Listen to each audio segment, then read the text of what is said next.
Alright, what's going on, guys? Myth Wukong is an incredible game, painting an extraordinary adventure through the tale of Journey to the West. And that level of beauty and quality extends throughout the entire game, which is massive and jam-packed full of content. The level of detail in this game is insane. And with all of that comes a plethora of secret content that the vast majority of players will not find. The game has plenty that if you put the proper exploration in, you'll be able to solve, but others that without prior knowledge of Journey to the West and the context of that very vast story will likely fly over your head. So today I'm partnering with Game Science to bring you 8 of my favorite secrets and Easter eggs in Myth Wukong that you likely did not know. But without further ado, let's dive straight into the first one. The fan favorite character and one of the main party in Journey to the West is Bajie, our pig Gwai companion for the second half of the game. He'll fight alongside us, provide helpful information, and join for critical story moments. But in Chapter 4 particularly, we learn a lot about Bajie's backstory and his tragic love and loss with the Violet Spider. Hints of their relationship show up throughout the chapter through their conversations, leaving breadcrumbs of hints of what happened back then. But even though the nature of their reunion is rather dark, you can tell that neither one has forgotten their history. And after the Violet Spider's death at the end of the chapter, Bajie is clearly saddened. But there's a conclusion here that the vast majority of players will miss. If you thoroughly explore Chapter 4, you would have likely found this very important looking room with a giant tree. It's oddly out of place, and it feels like something was supposed to happen here. And if you come here through your natural exploration, there's nothing to find. However, after you finish Chapter 4, defeat the 100-eyed Taoist, and the Violet Spider Woman dies, you will then be able to find a large grave, off to the left behind the tree, with burning incense and a small box. And in that box you'll find the Preservation Orb Curio, a very powerful curio that you'll likely want to retrieve, but by nature this gift was likely left by Bajie in memory of their days of youth together. It's a tragic tale, and hits pretty hard especially after that Chapter 4 cutscene, but at least it's a nice conclusion, where our friend Bajie gets a little bit of closure. So did you find this secret on your journey?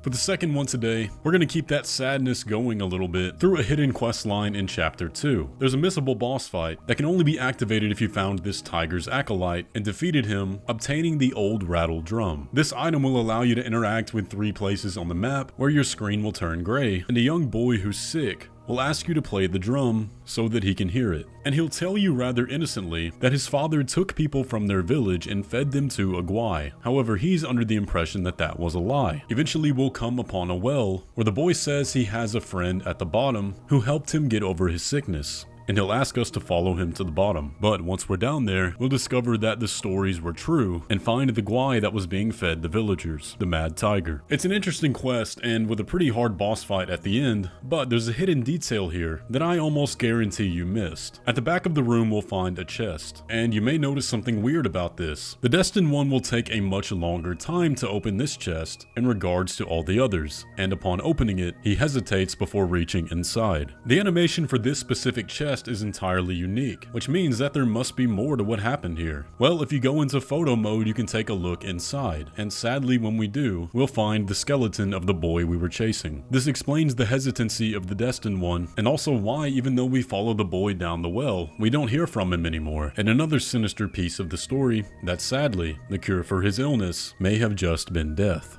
In order to access the secret area of Chapter 4, you will have had to find a boss called the Venom Taoist, a pretty tough Yogwai who takes pride in his 8 arms. The fight is triggered by attacking this old cocoon in the early part of the webbed hollow, and after you defeat his hatched form, he will escape, saying that you'll settle the score when he reaches his full mastery. And you'll encounter him for the second time in the large room right before the tree we talked about earlier. But one thing you might not have known about this fight is that there are actually secret gauntlets you can get by breaking the arms on his back. Now, this can only be achieved in the first encounter of the fight, after freeing him from the old cocoon, and you need to break 4 out of the 6 arms on his back, and when you break one, you'll see a chunk of his health disappear. Now unfortunately this is extremely hard to do if you're not trying to do it, as you have to attack him from behind, and he'll have to have enough health remaining for the burst damage of when an arm breaks. Unfortunately I was only able to get 2 out of the 4 arms broken on my run, but I wasn't actually aware of this secret until after I'd already killed him. Your best bet is to use a relatively low damage staff, hit him with immobilize immobilize, and then attack his back. And if you're able to do it, then after the fight you'll receive the Venomous Armguard. So if you haven't already beaten the Venom Taoist, be sure not to miss this, because it is required for the Platinum Trophy.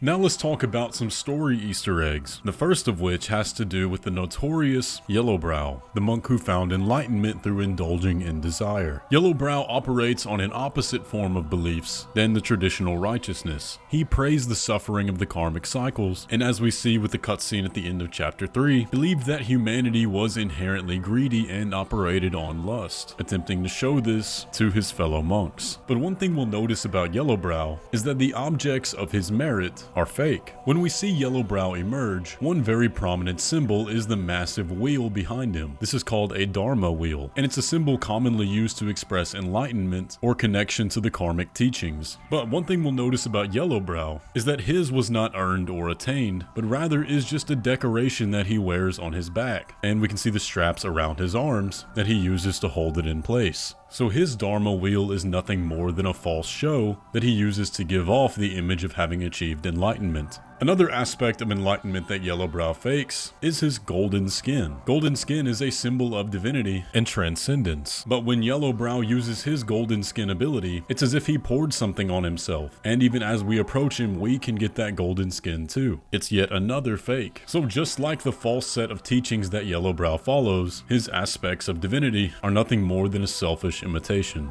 Another story secret that you might have missed lies with the boss, the Duskveil. This skeletal Yogwai king is yet another tragic story, but just from the boss fight alone, it can be hard to tell exactly who the Duskveil is, or what the Duskveil is. However, if you look at the tapestry at the end of chapter 4, you will see a rooster called the Dawnstar. This is the character that went on to become the Duskveil as we see in Purple Cloud Mountain. But there's a lot more to this character beyond the game. This character is a corrupted version of Maori Jingguan, a popular character not only in Journey to the West, but in Chinese folklore. But for the purposes of our story in the game, in Journey to the West, Maori Jingguan assists Sun Wukong and Zhu Bajie in saving the monk Tan Sanzang after he's captured by a Scorpioness. Sun Wukong and Zhu Bajie attempt to fight the Scorpioness but are unable to beat her because of the poisonous stinger. So they go looking for help, and the Bodhisattva Guan Yin tells them to go find Maori, who in the form of a giant rooster is able to defeat the Scorpioness and free Tan Sanzang. And we see a lot of Purple Cloud Mountain pointing back to that story, but having this background of who this character was before this dark transformation we find in the game makes it hit a little bit harder. And I really like having that background because you can feel why these other characters respected them so much.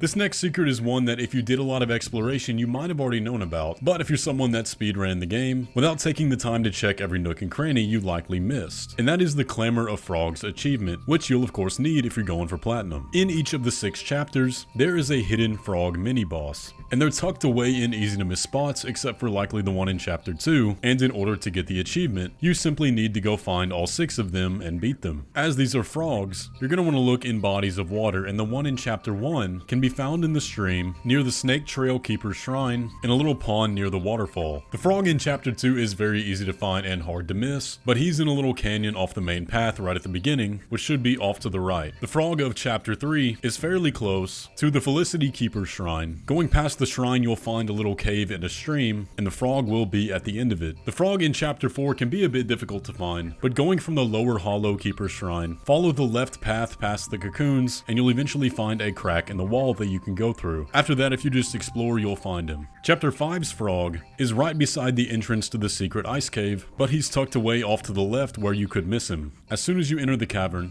hug the left wall and you'll run into him. And the final frog in chapter 6 can be found off to the right after obtaining the Nimbus Cloud. If you just go to the ground and follow the right walls, then you'll eventually run into him. Or if you fought the Golden Rhino, he's directly beneath the arena. And of course, once you defeat all 6 of these frogs, you'll be rewarded with the Clamor of Frogs achievement.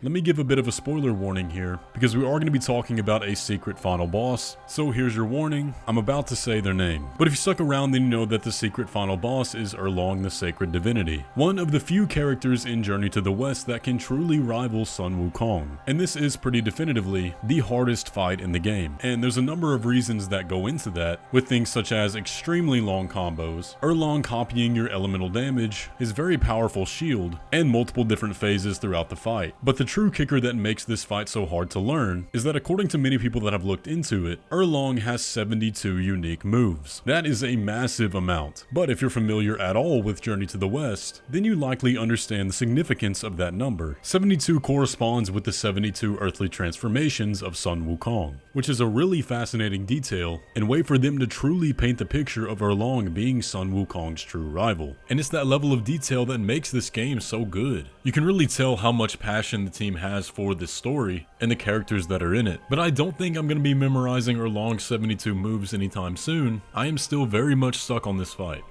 And for the final one today, here's a fun little secret. Did you know you can make Zhu Bajie mad and make him attack you? If you constantly run into him and bump him, he'll start to get irritated, eventually getting to the point of smacking you with his rake. It doesn't actually do any damage, but it will send you flying a good distance. And I love little details like this that bring even more personality to these characters. But those are 8 really cool secrets and Easter eggs that you probably didn't know about Black Myth Wukong. I absolutely love how much content there is in this game, and the insane level of detail. It really brings this story to life in a way that no other medium than a video game can. So if you haven't played Black Myth Wukong yet, definitely go do that. And let me know down in the comments if there's other secrets in the game that you want me to cover that you think deserve a spot on this list. If I showed you something today that you didn't already know, be sure to leave a like on the video and subscribe if you're new around here. Thanks again to Black Myth Wukong for partnering on this video. But with all that, I will catch you in the next one.